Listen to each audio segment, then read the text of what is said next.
What's up guys, this is Mohammed, and this is a review of the Sigma 50-100 f1.8, the big boy.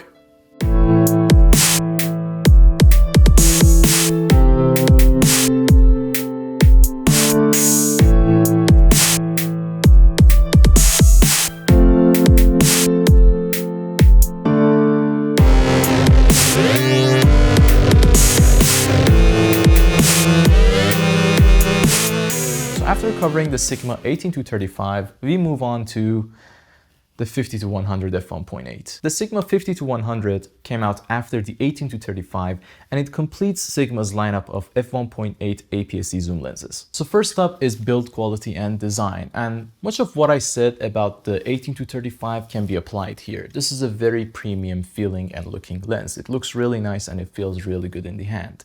It's made of partly metal and plastic.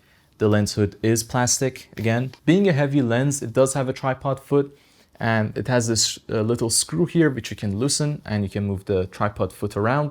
It does not come off, which can be problematic at times because when you're holding the lens and sometimes the foot can get in your way or the screw can get in your way, so that's something to note. But it sticks to the four directions it has, here, up, right, left and down. But you can tighten it at any point you want on the lens. This lens does not have any weather sealing either, just like the 18-35.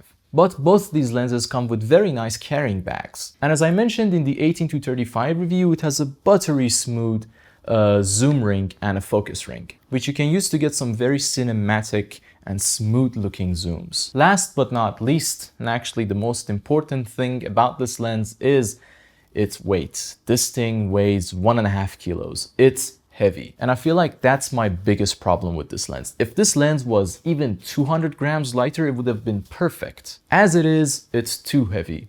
It's suitable for some projects. If we're covering an event and I have this lens on a camera, on a tripod, I'm not moving it, it's fine. It's perfect for that. But if it's a project where we're moving from location to location and I don't have anywhere to put my bag down, this is a heavy lens and it will tire you out. Even though its fast aperture, shallow depth of field, and sharp results are very good features, in some projects I hesitate to bring it with me because it's so heavy. Even if it's sitting in your bag and you're not taking it out constantly, your bag will feel a lot heavier because this thing is in it. But moving past that, moving to image quality, this is a very sharp lens. It's not as sharp as the Sigma prime lenses in this range, but it's a very sharp lens.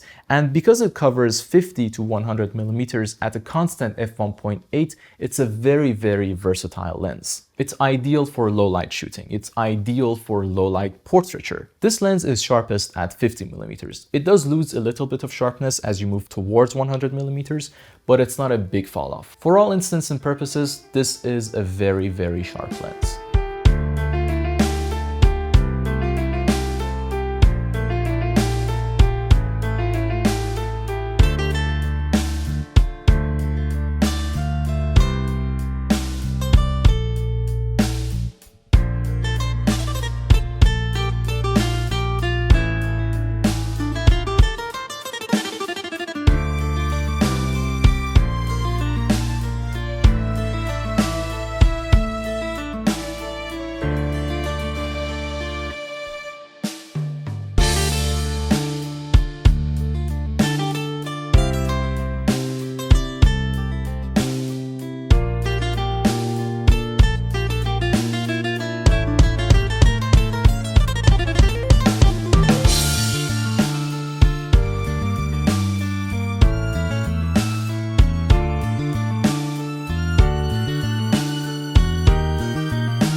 The bokeh balls that you get from this lens are good, if not great. You do get a cat's eyesy look on the edge of the frame, but in the center, they're nice and round. This lens does suffer from vignetting, relatively heavy vignetting, but it's also relatively easy to fix it in post. Another major issue is this lens breathes like a MFer. Sometimes when you're looking at the LCD and you're changing the focus, you might think, am I changing the zoom? Because that's how much it breathes. As you can see in the examples here, it almost looks like you're going from one focal length to another. So just keep that in mind if you're planning on using this lens to do some focus pulls. So overall, would I recommend this lens?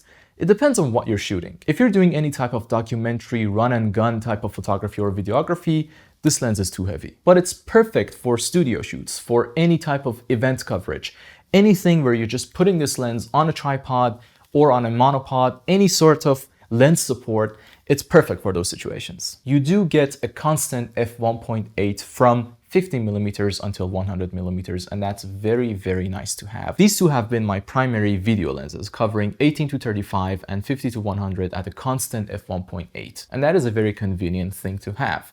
I just wish the 50 to 100 was just a bit lighter. So that's it for this video, guys. I hope you liked it and found it informative.